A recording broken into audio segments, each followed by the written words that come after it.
poder sentar, quero convidar o pastor Marcos que venha ao púlpito. O pastor Marcos é um amigo já querido, já conhecemos já há alguns anos, mora em Poços de Caldas e viaja pelo Brasil e pelo mundo afora. Ele é o nosso convidado especial nessa noite para nos entregar a mensagem de Deus. Com certeza Deus tem algo especial para o seu coração. Ouça a voz de Deus através do pastor Marcos. Pastor Marcos, muito bem-vindo. Que Deus abençoe na palavra em nome de Jesus. Paz e graça, irmãos. Irmãos, eu estou um pouco triste. Tenho que confessar para os irmãos, a gente tem que falar a verdade. Semana passada, eu falei comigo mesmo, eu falei assim, nossa, seria muito importante eu comprar um terno novo para ir pregar em Cascavel. Então eu fui até uma loja no shopping, e olhei uma loja, olhei outra loja, você já entendeu, né? E comprei o terno, ficou tão legal, fechou o botão, ficou uma coisa linda. Eu fiquei até feliz, assim, sabe? Do jeitinho que eu queria. Mas eu cheguei aqui, a esposa do pastor Edinaldo fez um café da tarde, a culpa é dela, irmãos. Fez um café da tarde que tinha aquele sanduíche de metro, tinha bolachinha de chocolate, tinha mais tanta coisa ali, que eu fui comendo e tomando um refrigerante, e na hora que eu fui botar a roupa, o terno não fechou mais. E eu fiquei um pouco triste com isso. Mas da próxima vez, se Deus quiser, hoje eu vou renunciar à pizza que o pastor me convidou e vou trocar pelo copo de água de hoje à noite, para ver se amanhã ele já fecha, né? Aí fica mais chique um pouco.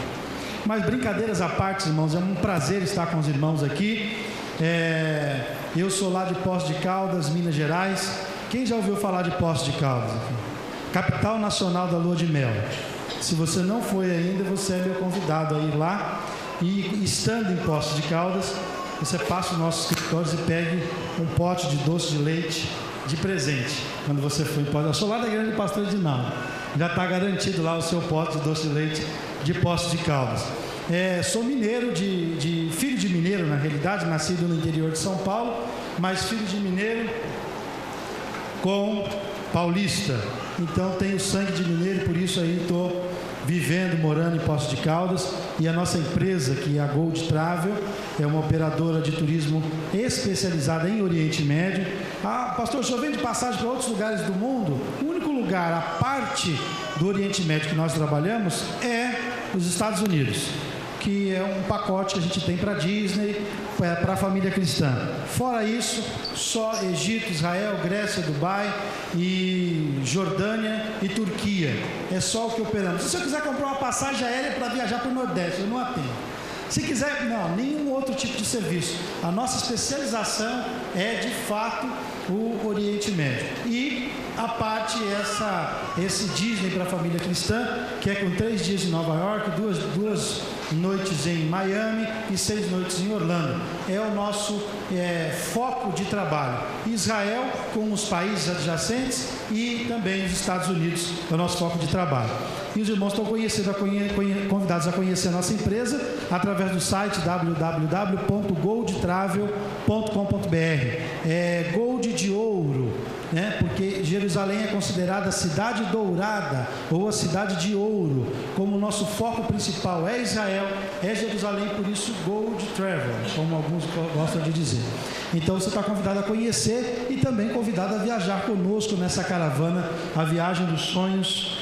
A segunda viagem da IPB de Cascavel, e eu tenho certeza que vai ser uma grande viagem, uma viagem inesquecível e que vai ser muito boa no aspecto turístico, no aspecto cultural, no aspecto histórico e também no aspecto espiritual. No finalzinho, eu vou falar um pouquinho sobre essa viagem, e aquele que estiver interessado, aquele que ainda não adquiriu o seu pacote de viagem, alguns irmãos aqui eu já lembro dos rostos. Já falamos, já conversamos, já fecharam o seu pacote. Se você não teve oportunidade ainda, eu vou estar hoje aqui para atender os irmãos e também amanhã, na parte da manhã até o meio-dia, 13h, e depois eu já tenho que pegar um voo para São Paulo, porque eu tenho uma reunião de grupo com 70 passageiros que embarcam agora em maio. E nós fazemos uma reunião chamada pré-viagem, assim vai ser feito com os irmãos daqui também, dando todas as orientações para a viagem, entregando o seu kit de viagem e tudo mais. Mas a gente fala lá na frente. Meus irmãos, para quem não me conhece, a minha formação em filosofia pela Universidade São Francisco de São Paulo, eu fui seminarista católico. Então, quando eu terminei filosofia, no ano livre, eu conheci o Senhor Jesus através da Igreja Evangélica Assembleia de Deus. E ali eu continuei a minha formação eclesiástica. Depois eu fiz o curso de teologia pela Faculdade Batista. Me formei na Faculdade Batista, porém, consagrado pastor da Assembleia de Deus. Apesar de ser pastor da Assembleia de Deus, ministro em todas as igrejas, presbiteriana, metodista, Assembleia de Deus, batista, e aí vai, evangélico quadrangular, e aí vai no Brasil inteiro, ministrando a palavra de Deus. E falando também de Israel para todos esses pastores. Quem é a irmã que vai para Vitória ou Vila Velha? Vila Velha. Ali você já foi lá? Já foi? Você ali tem o pastor Evaldo Carlos, da Igreja Batista da Praia da Costa. É um grande amigo e pode apoiar vocês também no trabalho lá. Também o pastor Simon, da Missão Praia da Costa, meu amigo pessoal, e também pode apoiar vocês ali. E enfim, é um estado muito receptivo. E eu já disse para algumas pessoas que quando eu ficar velhinho, daqui a alguns anos, assim, próximo à idade do pastor Edinaldo mais ou menos, eu quero me aposentar e morar em Vila Velha. É um lugar maravilhoso, sem contar que lá tem a fábrica da Garoto, os chocolates Garoto, que é muito lindo. E ali na Praia da Costa você vai comer no Recanto Baiano. É muito bom, é a melhor muqueca de Vila Velha. Quem não foi e for ao Espírito Santo, vai no Recanto Baiano, é muito bom. E depois eu passo lá para pegar a minha comissão pela propaganda. Meus irmãos, eu quero compartilhar um texto bíblico com vocês. Quem trouxe Bíblia, diga amém. Aí, tá vendo? Olha que resposta bonita. Quem não trouxe, diga Escola Bíblica Dominical. Olha só, parabéns a todos aí que trouxeram suas Bíblias, parabéns. Abram em Marcos, no capítulo de número 10. É um texto bíblico muito conhecido dos irmãos. Talvez os irmãos já tenham escutado várias prédicas, várias explanações referentes a esse texto bíblico. Agora, é interessante quando o Senhor, Ele nos traz algumas verdades através da revelação da própria palavra. Estava comentando com o pastor Edinaldo, eu, na minha formação, fui ensinado a escrever os sermões. Então, eu tenho mais de 1000 sermões escritos, 3 livros publicados já de sermões, chamados Sermões de Impacto. É uma série que você pode encontrar pela CPAD, que é a Casa Publicadora da Assembleia de Deus, ou pela Editora Vida. Eu não trago livro para vender na igreja, por uma questão pessoal minha, nada contra os que o fazem, mas eu não o faço. Então, aquele que quiser comprar um livro, CPAD, que é Casa Publicadora da Assembleia de Deus, ou Editora Vida. Você vai encontrar a série Sermões de Impacto, vai encontrar também o Superando Adversidades, que é uma narrativa baseada na vida de José, e que tem edificado muitas vidas. Já vendeu mais de 30 mil cópias esse livro. Está publicado em espanhol e está publicado em português também.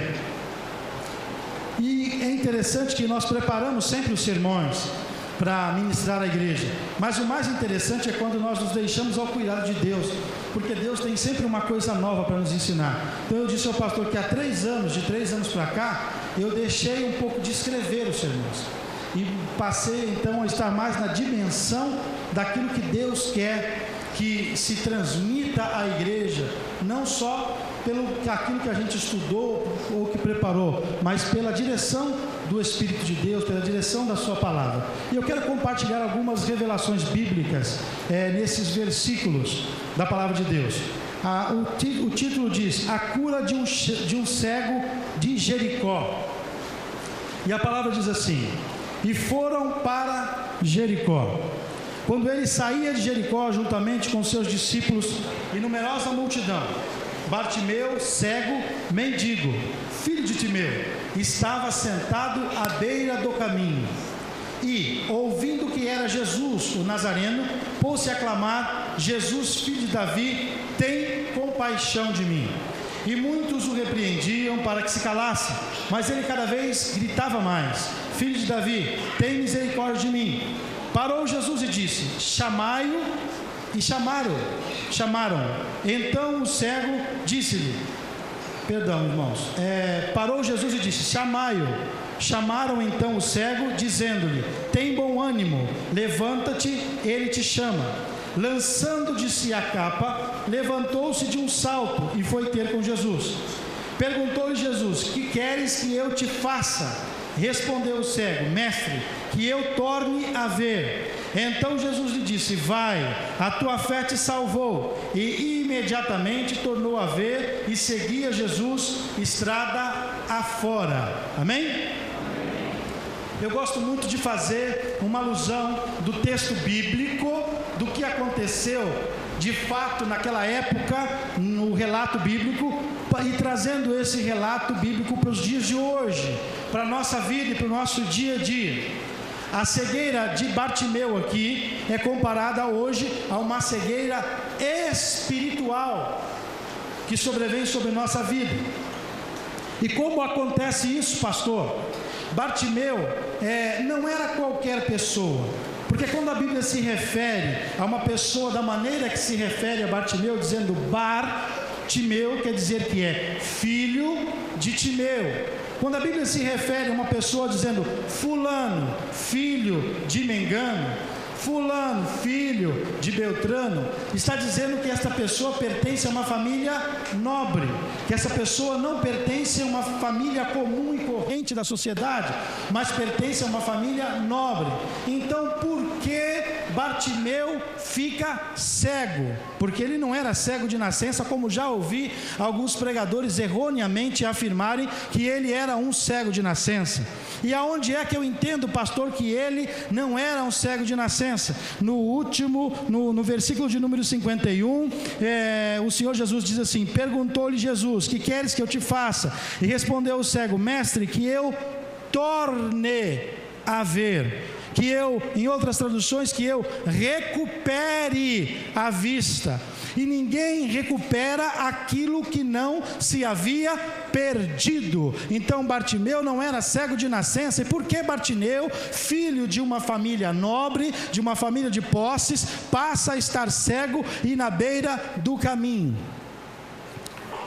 Bartimeu está à beira do caminho, está cego, porque ele entrou num terreno de maldição. Agora eu quero fazer uma alusão bíblica, um raciocínio bíblico, e tentar entender um pouco o que pode ter acontecido com Bartimeu. E quero que os irmãos me acompanhem. Josué, no capítulo de número 5 ou 6, se não me equivoco, depois vocês podem conferir. Josué amaldiçoa Jericó. Jericó passa a ser então uma terra amaldiçoada, e Bartimeu está em terra de e toda vez que nós entramos em terreno de maldição, nós pisamos em terreno de maldição, nós saímos do caminho ou da direção em que Deus preparou para que nós venhamos a trilhar, e nós saímos dessa direção, entramos na direção a qual nós queremos, nós entramos em terreno de maldição, correndo o risco de adquirir uma cegueira espiritual. Foi o que aconteceu com Bartimeu, filho de uma família nobre, sai da direção do pai, da mãe, da sua família e vai para uma terra de maldição. E estando em Jericó, ele por algum motivo se torna cego. Ele cego fisicamente falando.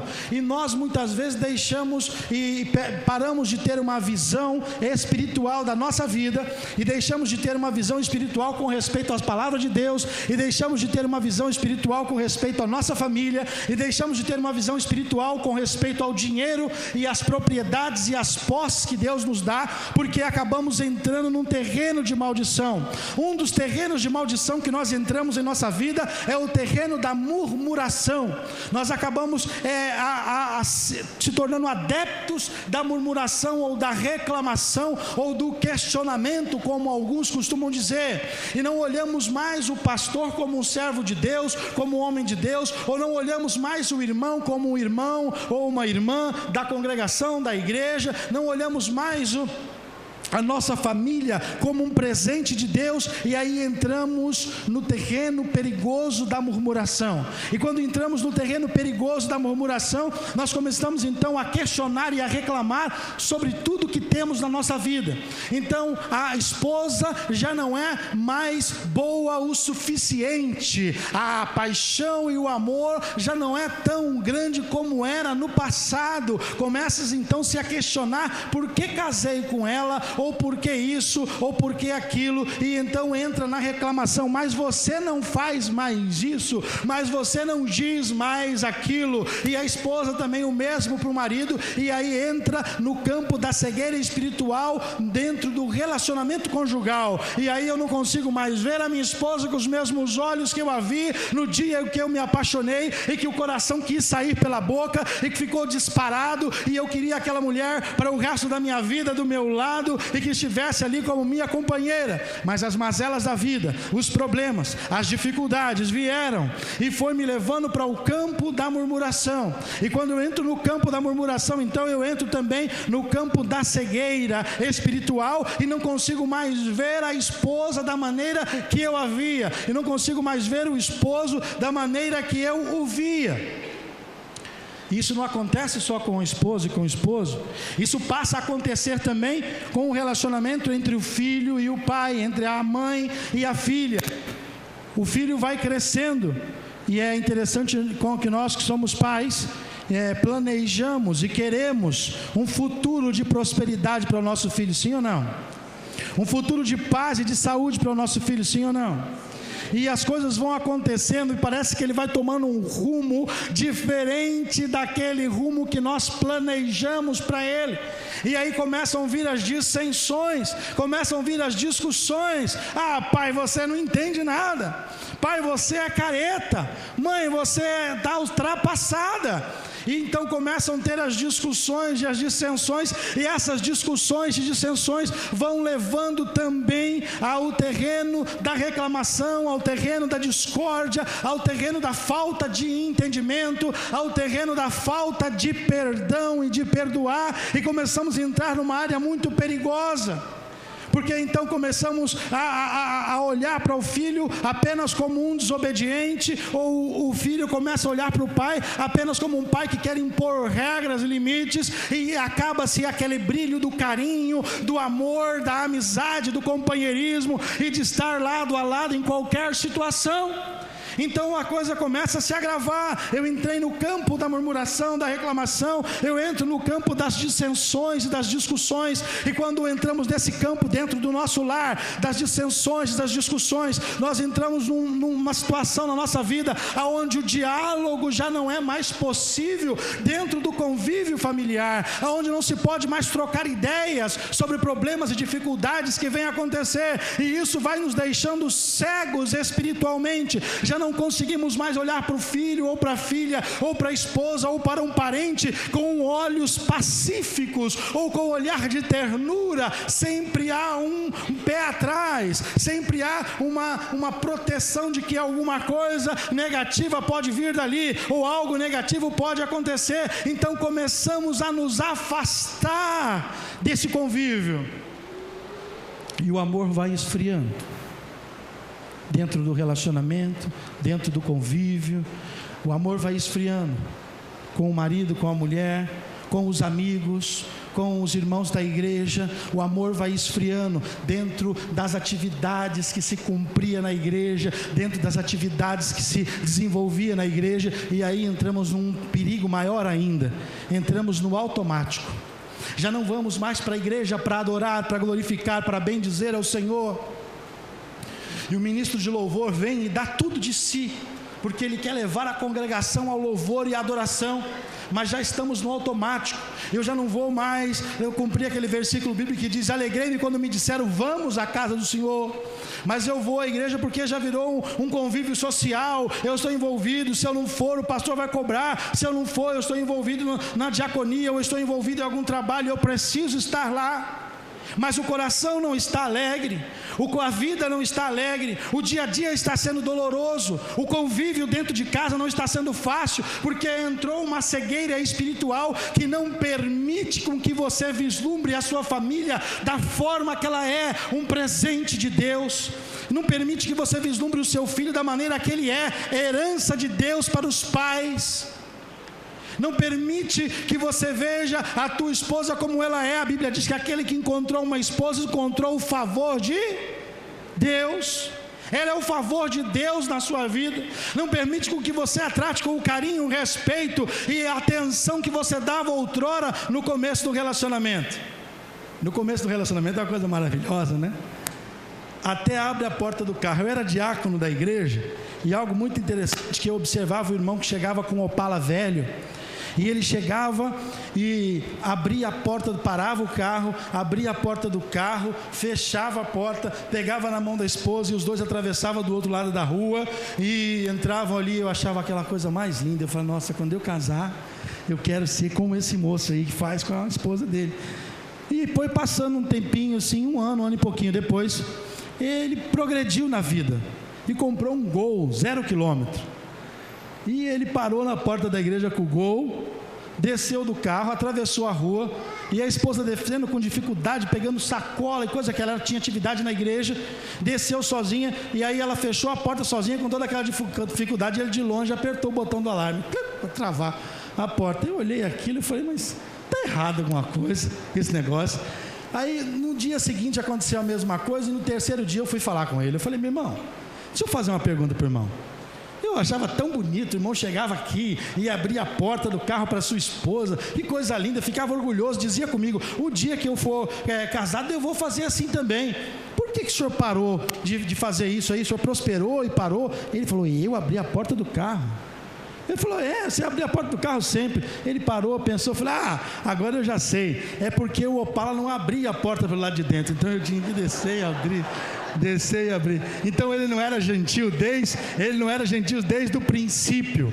Mas há aqueles que são gentis no começo. Ele abre a porta, ele dá rosas de vez em quando, ele diz eu te amo, ele diz eu te quero. Ela é a prioridade dele, ele coloca ela como principal na vida dele. E a Bíblia diz que o homem deve amar a sua mulher a tal ponto de dar a sua própria vida por ela.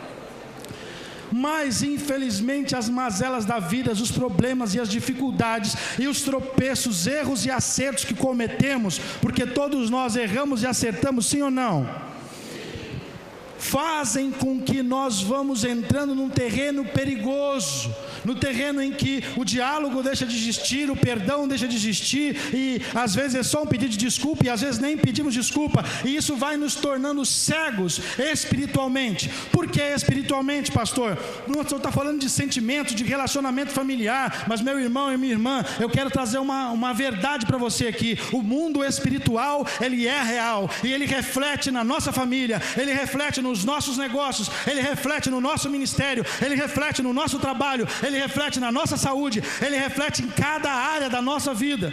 E quando ficamos cegos espiritualmente, começamos a afetar todas as demais áreas da nossa vida. Não entendemos por que os negócios que iam muito bem deixaram de ir muito bem, mas ficamos cegos espiritualmente. E aquele que era fiel no dízimo e na oferta é uma das principais características do cego espiritual. Ele para de dizimar, ele para de ofertar, porque ele entende então que ele não está vendo mais espiritualmente as coisas. Então ele entende que o dízimo que vem para a igreja é o dízimo para o pastor trocar de carro, é o dízimo para bancar a vida do pastor, é o dízimo para isso ou para aquilo. Ele não entende mais que os 10% que ele traz à igreja é para cumprir uma ordenança do céu, uma ordenança do Senhor, e não para enriquecer ninguém, mas para que haja mantimento na minha casa, diz o Senhor dos Exércitos. Quando eu entendo isso, eu entendo que não me interessa aonde o dízimo ou a oferta é aplicada, me interessa o que eu estou cumprindo para com Deus,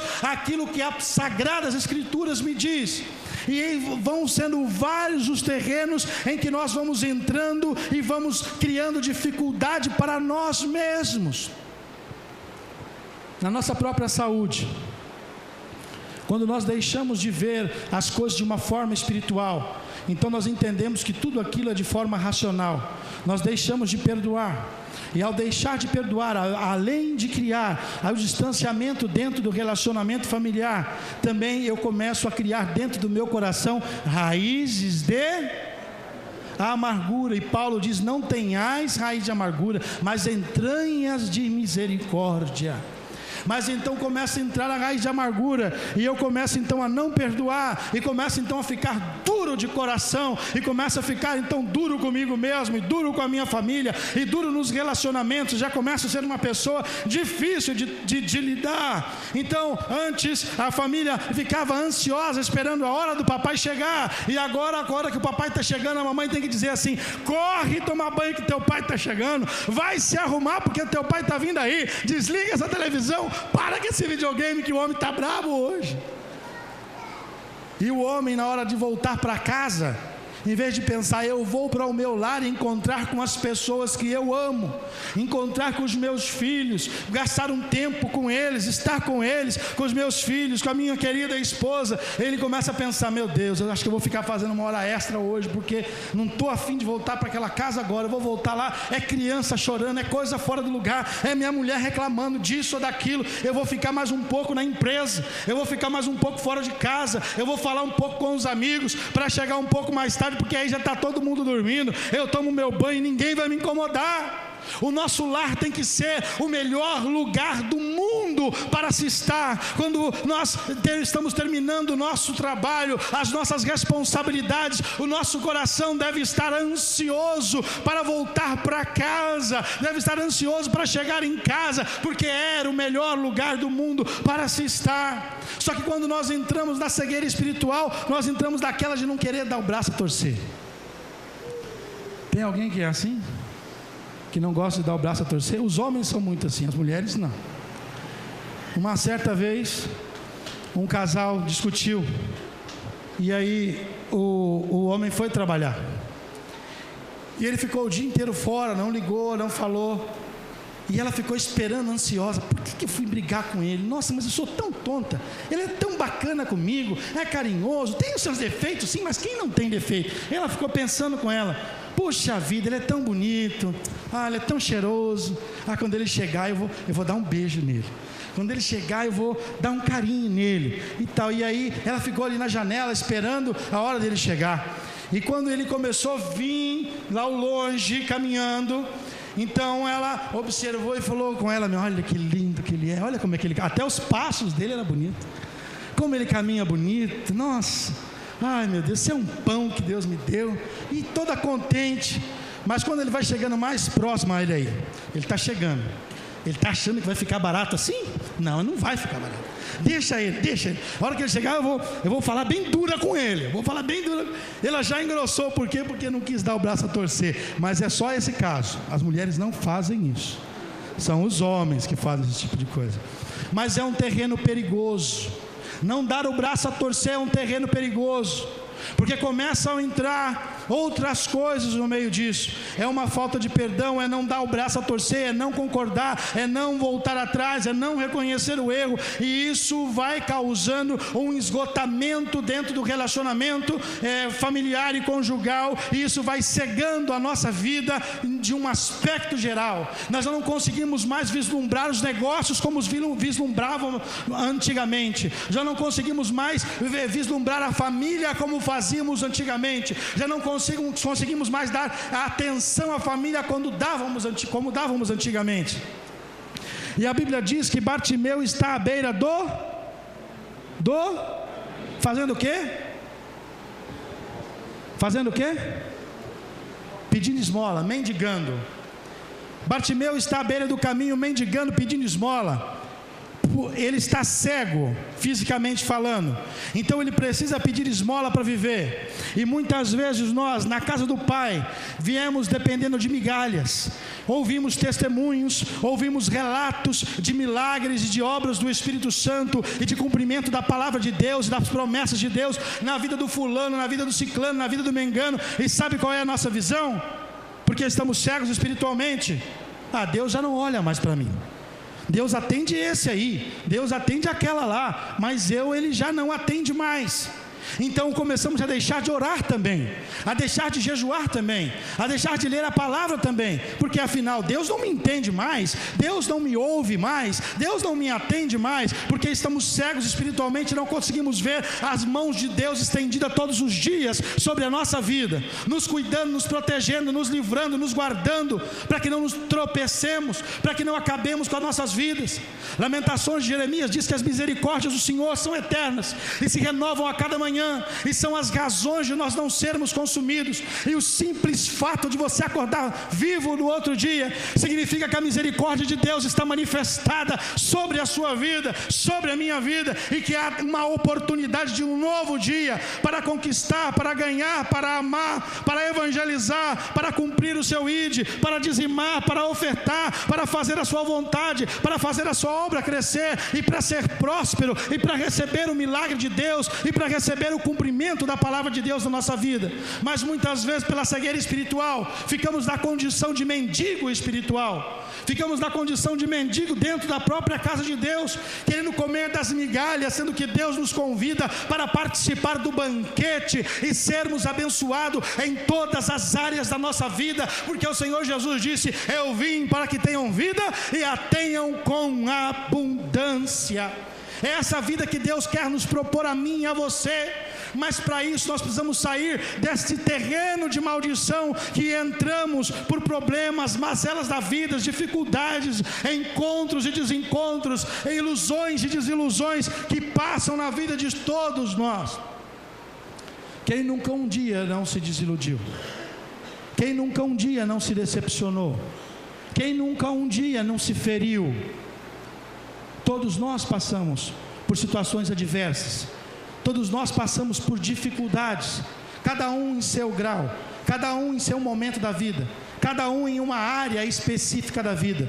Estamos numa escola e Deus está nos ensinando, e para passarmos adiante precisamos tirar nota 10, porque enquanto a gente não tirar nota 10, a gente fica repetindo aquela mesma prova, fica repetindo aquela mesma situação na vida. Aí a pessoa pergunta: mas por que eu não saio dessa situação? Por que fulano prospera? Por que Mengano é abençoado? Por que para fulano abre a porta? Por que para mim não?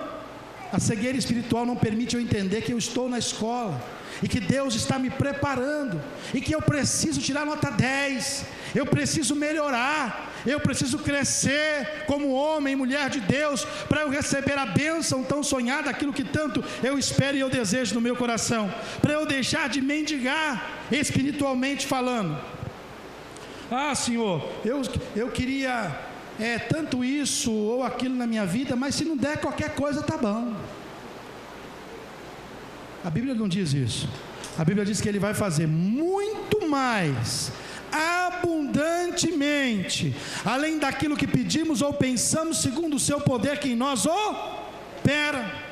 Então o que Deus tem para mim e para a sua vida é bom, é agradável e é perfeito. Romanos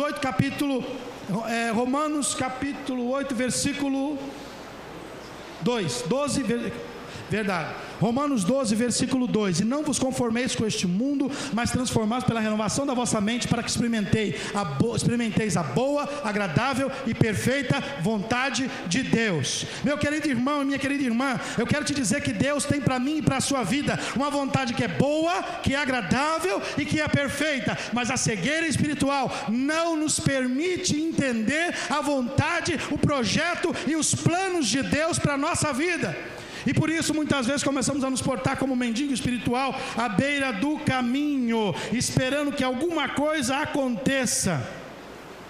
Agora esse moço, ele observou que Jesus, o Nazareno, ia passar. Ele ouviu dizer que Jesus, o Nazareno, ia passar. Então ele tomou isso como uma oportunidade da vida dele.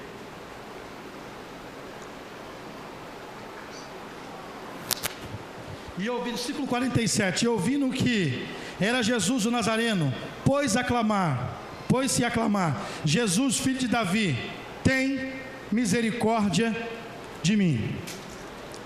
Agora, olha que dado importante isso. Jesus vinha com seus discípulos e com quem mais? Quem? Multidão, é isso que eu ouvi? Jesus vinha com seu discípulo e uma numerosa multidão. O que tinha nessa multidão? Quem que se arrisca? O que tinha nessa multidão? Todo mundo nessa multidão estava são? Ninguém tinha problema? Talvez tinham coxos, cegos, mancos, ressecados, surdos, mudos, uma quantidade enorme de pessoas, escribas, fariseus, sacerdotes, hipócritas, pessoas que estavam por curiosidade. E o Senhor Jesus pergunta aos seus discípulos uma certa feita: do que as pessoas me chamam? Uns chamam de mestre, outros chamam de rabino, outros dizem que o Senhor é Elias, outros dizem que um grande profeta. Agora Bartimeu, diferentemente de todo mundo que estava no meio da multidão, ele começa a gritar: filho de Davi, tem misericórdia de mim. Ele começa a gritar: filho de Davi, tem misericórdia de mim. Diga comigo: filho de Davi, tem misericórdia de mim. Todo o judeu sabe que o Messias vem da descendência de Davi, da raiz de Jessé. Então quando Bartimeu começa a gritar: filho de Davi, tem misericórdia de mim, ele estava no meio de toda a multidão, uma pessoa que estava ali mendigando, um mendigo à beira do caminho, começa a gritar no meio de toda a multidão, que tinha sacerdote, tinha escriba, tinha fariseu, tinha gente que estava por curiosidade, tinha gente que queria ser curada, tinha os discípulos, tinha todo tipo de gente ali. Ele começa a gritar: filho de Davi, no meio de toda aquela multidão. Ele está dizendo assim: Messias, Salvador da humanidade, Emanuel, Príncipe da paz, maravilhoso, Conselheiro, Deus forte, Pai da eternidade. Era isso que Bartimeu estava dizendo naquele momento. Ele estava reconhecendo o senhorio absoluto de Jesus Cristo sobre a vida dele. Ele entendia que Jesus era o Messias, e por essa razão ele conseguiu fazer Jesus parar, porque ele reconheceu o senhorio de Jesus sobre a sua vida. E as pessoas que estão ao redor disseram para ele assim: para com isso, ele já vai longe, não vai te ouvir, ele está ocupado, para de gritar. Você não está vendo que não adianta? Mas o clamor chegou aos ouvidos de Jesus, porque quando diziam para ele para, ele continuou a clamar, ele continuou a buscar, ele não desistiu, porque ele sabia que a única oportunidade que ele tinha de mudar a sua história, a única oportunidade que ele tinha de mudar a sua vida, era ter um encontro com o filho de Davi. O filho de Davi poderia mudar a história dele, e ele tinha certeza disso. Então ele gritava, ainda que as pessoas o repreendiam. E eu quero dizer, meu irmão e minha irmã, ainda que as pessoas dizem para você: para com esse negócio de ir na igreja, para com esse negócio de ficar ouvindo o que o pastor fala, para com esse negócio de dar dízimo na igreja, para com esse negócio de ofertar na igreja, para com esse negócio de tocar em um grupo de louvor, para com esse negócio de ficar envolvido nos trabalhos da igreja, para com isso, que isso não vai dar camisa para ninguém, para com isso, que isso não é resultado. Não pare de se envolver e de se aprofundar, e de conhecer a Deus, em amar a Deus, em servir a Deus e em reconhecer o senhorio de Jesus Cristo sobre a sua vida, sobre a sua família, sobre os seus negócios, sobre os seus sonhos, sobre os seus projetos, sobre os seus desejos, sobre tudo aquilo que você tem dentro do seu coração, sobre os seus bens materiais. Bartimeu reconheceu o senhorio de Jesus, e hoje eu quero te convidar para você reconhecer o senhorio de Jesus em todas as áreas da sua vida. É no meio da família, é com o filho, é com a esposa, é com o pai, é com o marido, é no trabalho, com os funcionários, aonde quer que você ande, aonde quer que você esteja. É importante reconhecer que Ele é o Senhor absoluto da sua vida, porque só quando nós fazemos isso, só quando nós colocamos Jesus em primeiro lugar, só quando nós colocamos Ele no lugar aonde Ele deve estar, então Ele vai parar para nos ouvir. Então Ele vai parar para intervir na nossa situação. Quem precisa da intervenção de Deus assim, levante a mão. Bartimeu começa a caminhar para receber a intervenção de Deus na vida dele. Olha que interessante, os versículos a seguir. E 48, e muitos o repreendiam para que se calasse, mas ele cada vez mais gritava: Filho de Davi, tem misericórdia de mim. Parou Jesus e disse: chamai-o. Chamaram então o cego, dizendo-lhe: tem bom ânimo, levanta-te, ele te chama. Repare que os mesmos que diziam cala-te, é os mesmos que dizem levanta-te, tem bom ânimo. Também vai ser assim com aqueles mesmos que te criticam, aqueles mesmos que apontam um dedo para você, aqueles mesmos que não acreditam em você, serão os mesmos que vão dizer: verdadeiramente ele é um servo de Deus, verdadeiramente ela é uma serva de Deus, porque houve intervenção do divino. Ele clamou e Deus o respondeu, ela orou e Deus o atendeu, porque a palavra diz que o prazer de Deus está em ouvir as orações e os clamores dos homens que o buscam. O prazer do Senhor está em ouvir a oração daquele que o busca em espírito e em verdade. E chamou. E a Bíblia diz no versículo 50: lançando de si a sua capa. Isso é muito importante. Em Israel, naquela época, existiam 4 tipos de mantos, 4 tipos de capas. Existia o manto real, que era do imperador, do prefeito, do rei, do governador. Era o manto de autoridade sobre os demais. Existia o manto profético, que era chamado manto peludo, que era o manto do profeta. Existia o tale, que era o manto comum e corrente, que as pessoas comuns tinham. E existia o manto do mendigo. Por que o manto do mendigo? Porque naquela época não existia um documento em que você outorgava àquela pessoa para ela pedir esmola. Era um manto de uma cor específica que lhe era entregue, e aquele manto autorizava aquele mendigo então ficar à beira do caminho para pedir esmolas. Era a garantia de aposentadoria de Bartimeu, era o INSS de Bartimeu. Era o documento que ele tinha, que lhe garantia a oportunidade de receber algumas míseras migalhas que ele recebia todos os dias. As pessoas estavam ali, era a capa que ele usava. Agora note esse versículo, que interessante, o versículo 50: lançando de si a capa. Agora é muito interessante. Estava magro, era mais fácil de tirar o paletó.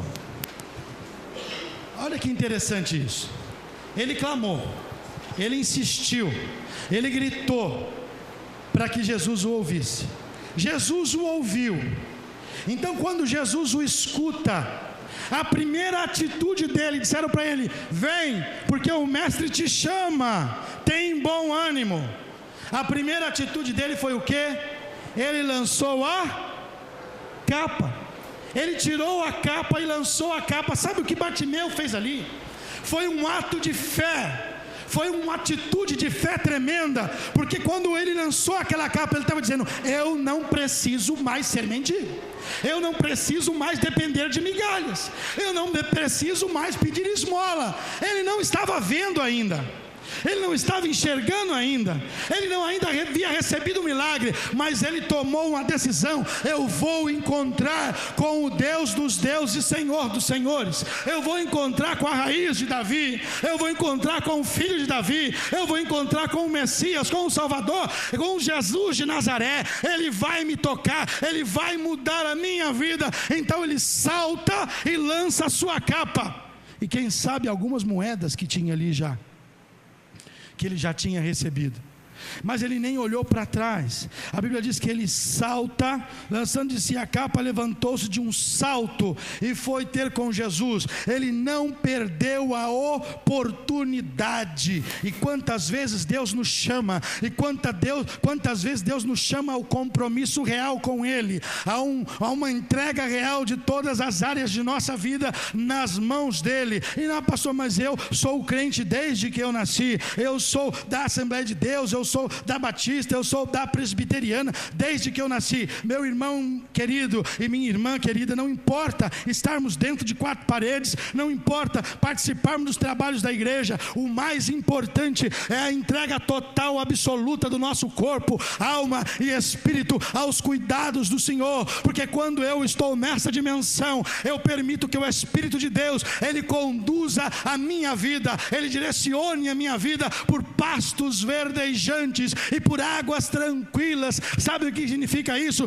Que não vai faltar o pão, não vai faltar a água, não vai faltar o suprimento, não vai faltar bonança, não vai faltar abundância, não vai faltar a prosperidade, não vai faltar problema, não vai faltar dificuldade, mas Ele estará contigo. Eis que ficarei convosco até a consumação dos séculos. Não vai faltar nada, mas Ele estará contigo para que você vença toda e qualquer situação adversa na sua vida.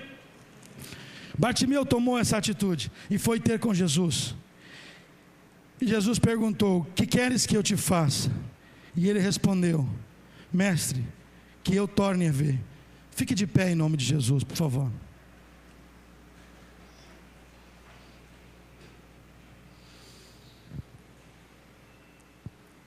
Eu quero te convidar para um momento de reflexão.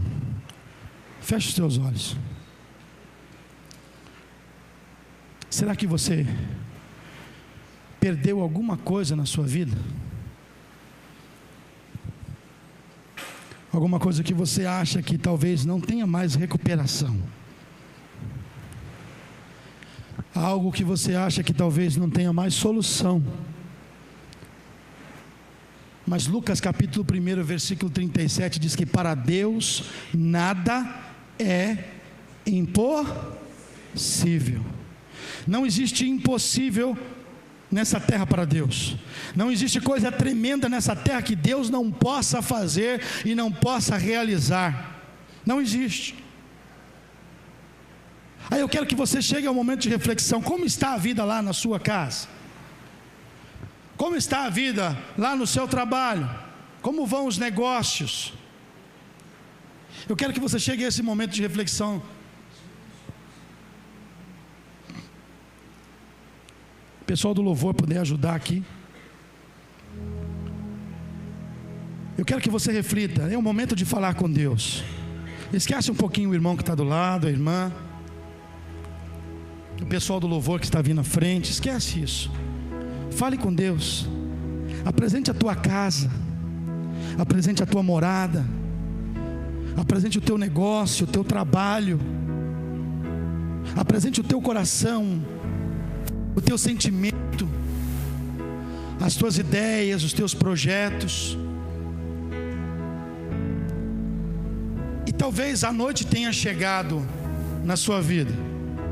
Talvez o sol tenha se posto. E você está perdido no meio da escuridão. Não sabe que caminho trilhar.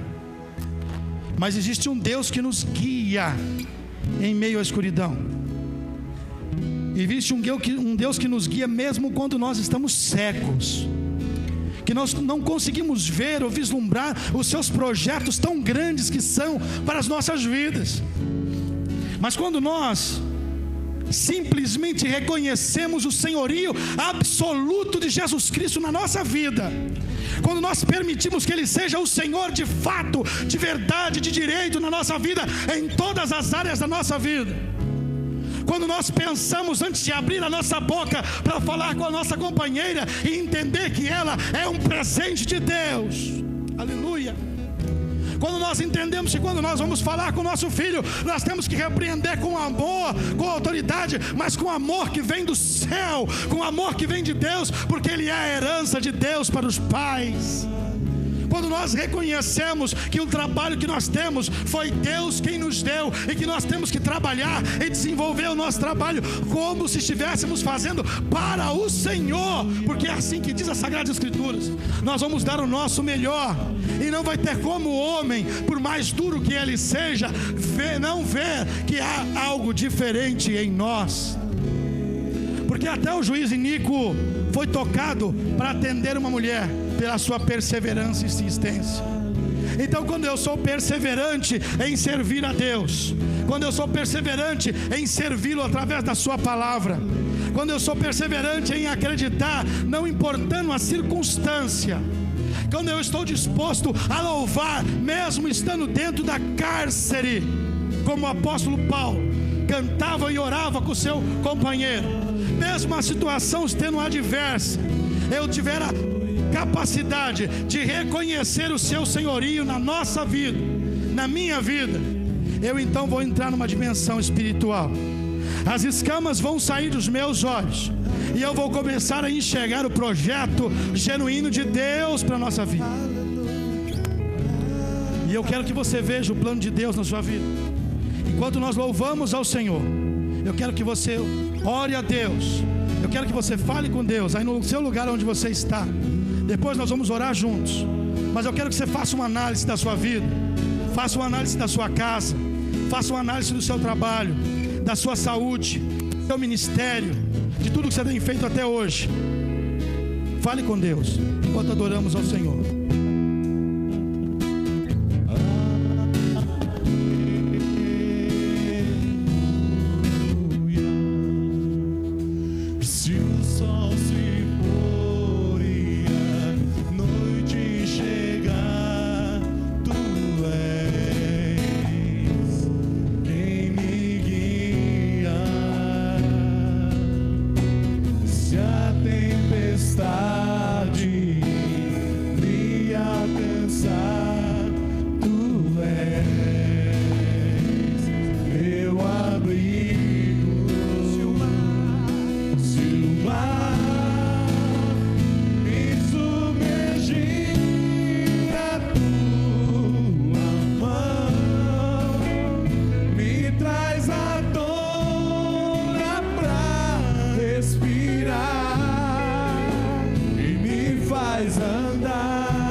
Quantos querem recuperar algo que se perdeu? Levanta a mão assim. Se você quer recuperar algo que perdeu, o desafio é lançar a capa. O desafio é dar um salto e lançar a capa. Isso que você talvez acha que é alguma garantia que você tem, que é o cuidado que você tem, mas é momento de lançar essa capa e tomar uma decisão diante de Deus, e vir ao encontro do Senhor, dizendo: Senhor, eu não dependo mais de mim, eu não dependo da minha capacidade humana, eu não dependo da minha autossuficiência, eu não dependo da minha inteligência, eu sou carente e necessitado da tua misericórdia, da tua compaixão, do teu amor e da tua intervenção. Eu já tentei de todas as formas, mas eu não consigo resolver esse problema, eu não consigo sair dessa situação, eu não consigo recuperar aquilo que se perdeu. Mas, Senhor, assim como tu fez na vida de Bartimeu, tu pode fazer na minha vida, tu pode devolver, Senhor, aquilo que eu perdi, tu pode fazer eu recuperar aquilo que eu perdi. Você está disposto a fazer isso? Levante a mão. Você está disposto? Então eu quero te dizer uma coisa: Deus só começa quando nós começamos. Diga comigo: Deus só começa Quando nós começamos, o primeiro passo é meu. Eu é quem dou o primeiro passo. Então, se essa palavra falou ao teu coração e você quer receber uma oração da fé, e você quer orar junto comigo aqui, porque você também é filho de Deus, você é filha de Deus, nós vamos orar juntos. Eu quero te convidar para dar o primeiro passo. Sai do teu lugar e vem até o altar do Senhor, e nós vamos orar juntos nessa noite. Vamos orar para que Deus restaure aquilo que se perdeu, para que se recupere aquilo que se perdeu, para que a cegueira espiritual vá embora, para que o coração se abra, para que a alegria volte, para que o entusiasmo volte, para que a paz, que a bonança volte, para que o diálogo volte, para que a comunhão volte, para que as finanças se reequilibrem, para que o milagre aconteça, para que a porta se abra, para que a doença vá embora, porque Deus é o Deus de hoje, é o de ontem e é eternamente. Ele não mudou, é o mesmo que operou no passado, é o mesmo que opera hoje, é o mesmo que transformou a vida de Paulo no passado, é o mesmo que transforma a sua vida no dia de hoje, é o mesmo que fez milagre no passado, é o mesmo que faz milagre no dia de hoje, e Ele quer fazer um milagre na sua vida. Vou pedir só o piano. Olhe para mim. Lamentações de Jeremias diz assim: que as misericórdias do Senhor são eternas e se renovam a cada manhã. Então eu vou te ensinar uma coisa aqui. Para de pedir misericórdia. A misericórdia já está estendida sobre a sua vida. Elas são as razões de vocês não serem consumidos. A graça de Deus já foi manifestada quando Ele teve misericórdia na cruz do Calvário, entregando o seu Filho unigênito, para que todo aquele que nele creia não pereça, mas obtenha a vida eterna. Essa promessa é real hoje. E Ele diz também: aquele que vier a mim, de maneira alguma lançarei fora. Você já saiu da fase de pedir misericórdia. Você está na fase em que você clama: Abba Pai, Papai, Paizinho. Que você tem intimidade para falar com Deus. Porque não é assim quando nós temos intimidade com nosso Pai. Nós não chegamos pertinho dele e damos um abraço, um beijo, e não precisa de muita cerimônia nem discurso. Você vai e fala o que você quer, e o Pai, com o coração cheio de alegria, Ele pode não ter um centavo no bolso, mas Ele vai cortar um quadrado, Ele vai fazer de tudo para te atender, porque Ele não quer ver perder aquele brilho no seu olho. Assim é Deus quando um filho se vem na presença dEle e fala com Ele, e pede a Ele, e acredita nele. Uma certa vez uma irmã na Colômbia, ela veio nos contar, eu fui missionário fora do Brasil há alguns anos, e ela veio nos contar sobre a filha que havia se perdido e era prostituta. Então ela dizia: pastor, eu oro todos os dias por ela. E eu disse: como é que você ora? Vamos orar agora. E ela começou a orar: Senhor, tem misericórdia da minha filha, onde é que ela está? Senhor, solta ela onde ela está presa, Senhor. Eu pensei comigo: o sacrifício de Jesus não teve valia para a filha dela na cruz do Calvário? Está Jesus por um acaso segurando a filha dessa mulher em algum lugar? Eu falei: irmã, só está errada. A sua oração é sincera, mas está orando na direção errada. Você vai orar comigo agora. O que eu falar, você fala comigo, tá bom? Tá bom. E eu disse assim: então, Satanás. E ela se assustou assim. Eu falei: se assuste não, irmão, diga comigo: Satanás. E ela: Satanás, em nome de Jesus. E ela disse: em nome de Jesus, solte a minha filha. E ela começou a dizer, então ela tomou autoridade e começou: solte a minha filha, porque você não tem direito. E eu disse, e ela dizia: porque você não tem direito, porque há uma promessa: se eu servirei o Senhor, e Ele salvará toda a minha casa. Essa promessa está sobre a minha vida. E ela repetia: essa promessa está sobre a minha vida. E a minha irmã se empolgou e começou a dizer: porque tu está debaixo dos meus pés, solta minha filha. E começou ali a sair com aquela oração de vitória. Deus estava com ela e que o milagre ia acontecer. 3 meses depois, a irmã vinha na fila de mais de 200 para o batismo. E ela vinha sorrindo na minha direção. E eu não sabia o porquê daquele sorriso, daquela alegria toda, e nem quem era a irmã, porque não dá para lembrar de todo mundo. E quando ela chegou, ela disse assim: pastor, a minha filha está na fila do batismo. A minha filha veio para ser batizada, porque Deus é o Deus que responde a oração daqueles que o buscam, daqueles que o servem em espírito e em verdade. Deus pode reverter toda e qualquer situação. Você crê que Ele pode reverter a tua situação? Então você vai orar, você vai clamar. E clamor é o grito da alma. Então você vai falar com Deus agora. E eu vou orar com você. Eu não vou orar só por você, eu vou orar com você, porque você também é filho. Você também tem autoridade. Eu não tenho autoridade nenhuma maior que você. A minha autoridade é a sua igual. Nós somos filhos. Nós somos iguais perante o Pai. E você pode falar com Deus agora. Feche os seus olhos, ou abre os seus olhos, dobre o joelho, ou deite no chão, ou sente, da maneira que você quiser falar com Deus. Mas não deixe de falar com Deus. Conte a Ele os seus problemas. Pode começar a falar. Eu quero ouvir o clamor da igreja. Eu quero ouvir você falar com o seu Deus. Pode falar com Deus. Não tenha medo, não tenha vergonha de falar com Deus. Abra sua boca e fale. Abre o seu coração e fale. Diga a Ele o teu problema. Diga a Ele a tua dificuldade.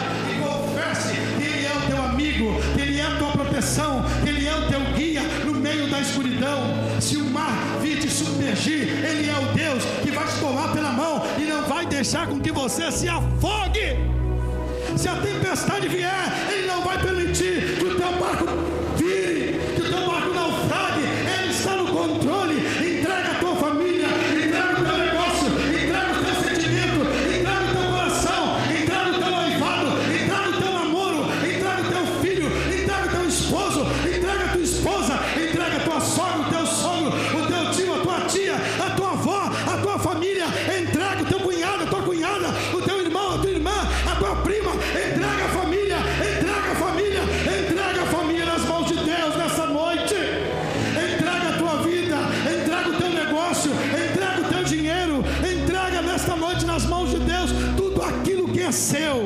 Confia nele, entrega o seu coração.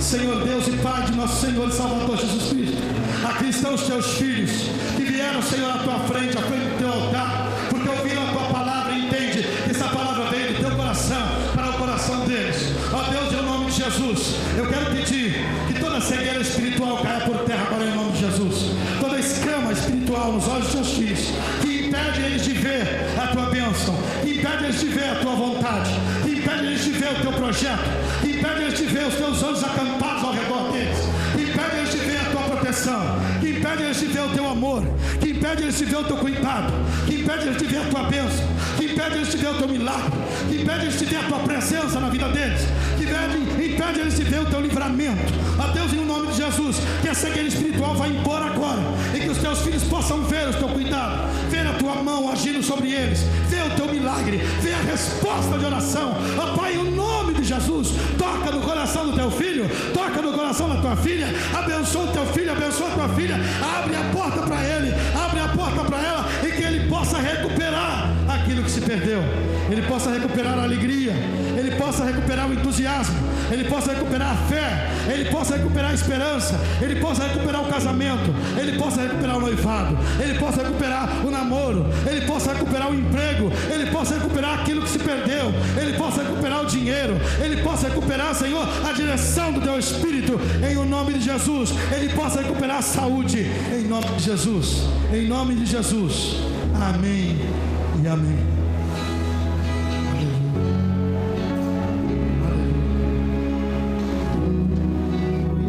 Você pode dizer?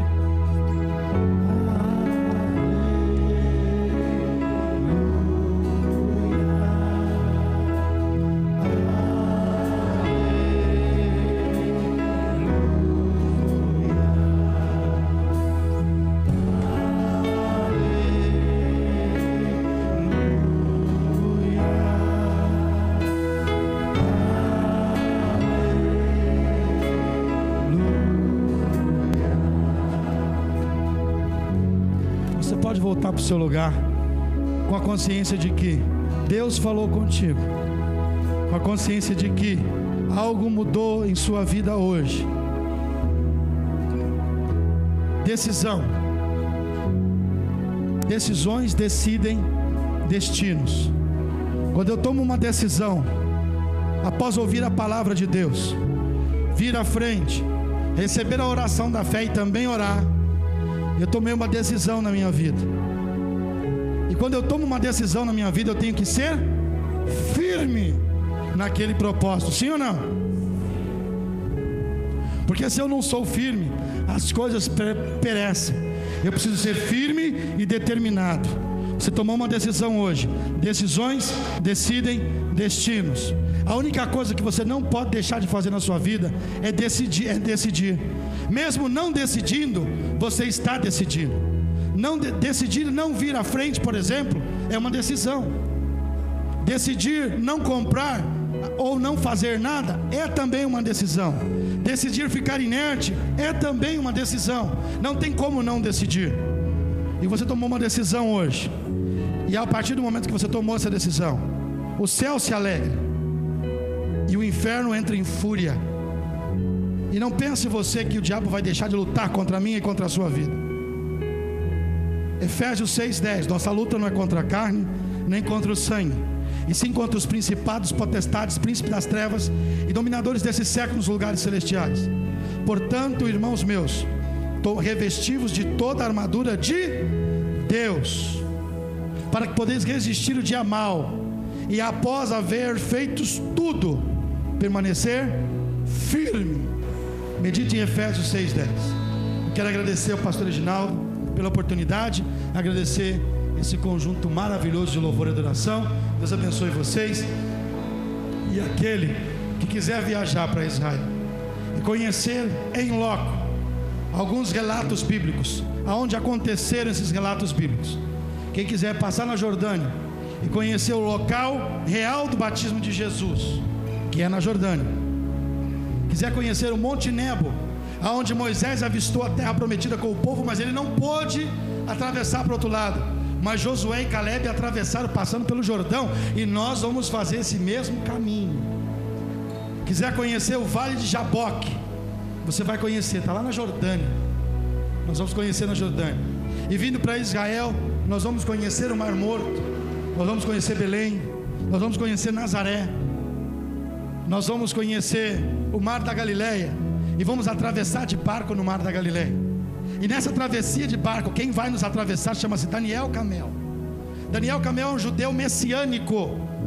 Ele se converteu ao Evangelho. Ele acredita no filho de Davi, na raiz de Davi. Ele acredita em Jesus. E quando paramos o barco no meio do Mar da Galileia, o Daniel louva a Deus com sua guitarra e com a sua banda. E é uma festa espiritual, porque ele conta o seu testemunho, e tem uma intérprete que vai dando a interpretação, porque ele fala em hebraico e em inglês, mas tem uma intérprete que vai trazendo a interpretação, e ele conta o seu testemunho, que como que naquele Mar da Galileia, atravessando cristãos um dia, todos os dias, ele se rendeu aos pés de Jesus Cristo. E é uma travessia especial com Daniel. E o nosso guia em Israel chama-se Salo. Parece o Papai Noel, barba branca, cabelo branco, mas é um dos melhores guias de Israel, e também é judeu messiânico. Então toda a explanação que ele dá é um show de história e de Bíblia e de fé, que vale muito a pena você conhecer. Nós vamos conhecer o Museu do Holocausto, nós vamos conhecer o Museu da Bíblia, nós vamos conhecer o Museu de Israel, nós vamos conhecer shoppings. Alguém aqui gosta de shoppings? Só os homens. Mas nós vamos conhecer o shopping em Jerusalém. Nós vamos aonde mais, pastor? Paris. Nós vamos em Paris. Também, quando saímos da Terra Santa, nós vamos para Paris e vamos fazer um jantar romântico num barco às margens do rio Sena, aonde os casais vão renovar as suas alianças, apesar que podemos fazer Caná também, mas nesse jantar romântico, celebrando a nova lua de mel em Paris, num hotel próximo à Torre Eiffel. Vamos conhecer a Torre Eiffel, vamos conhecer a Catedral de Notre Dame, vamos conhecer uma avenida famosa que tem lá, como é o nome? Como é que é? Todo mundo já pesquisou isso aí, né? Vamos conhecer a Champs-Élysées, vamos conhecer vários lugares de compras e turísticos e bonitos para tirar fotos históricas e histéricas, e vai ser uma coisa tremenda. Eu tenho certeza que essa viagem vai ser uma viagem inesquecível, e eu dei a minha palavra ao pastor que, além de levar um intérprete, eu vou junto com vocês para cuidar de vocês. Qualquer imprevisto que porventura venha a ter, porque numa viagem com 40, 50 pessoas, pode se extraviar uma mala, pode alguma coisa, um documento se perder, e eu vou estar lá, junto com vocês, acompanhando dia a dia, passo a passo, para ajudar vocês em tudo que for preciso. Se você ainda não se inscreveu, e você ainda quer ir, você nos procure, ainda tem algumas vagas. Nós estamos aqui hoje, depois do culto, lá no fundo, e também amanhã, a partir de que horas, pastor? 8 horas, aqui na igreja. Deus abençoe os irmãos, muito obrigado, em nome de Jesus.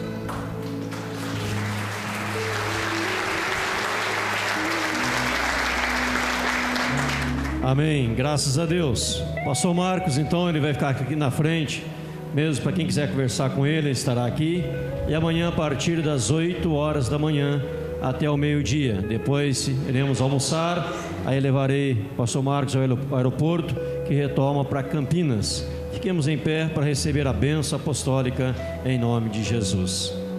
E agora, amados irmãos, que a graça de nosso amado Senhor Jesus Cristo, que o poder de Deus e a comunhão do Espírito Santo repouse sobre cada um dos amados irmãos que servem ao Senhor, que lançaram hoje a capa, que declararam a soberania de Deus sobre vossas vidas. Que assim vos abençoe e vos proteja, Deus Pai, Deus Filho e Deus Espírito Santo, hoje, agora e por todos sempre. Amém, Jesus. Dê um abraço, está ao seu lado. Deus abençoe. Deus abençoe. O pastor estará aqui na frente mesmo atendendo. Quem quiser falar com ele, Deus abençoe a todos em nome de Jesus.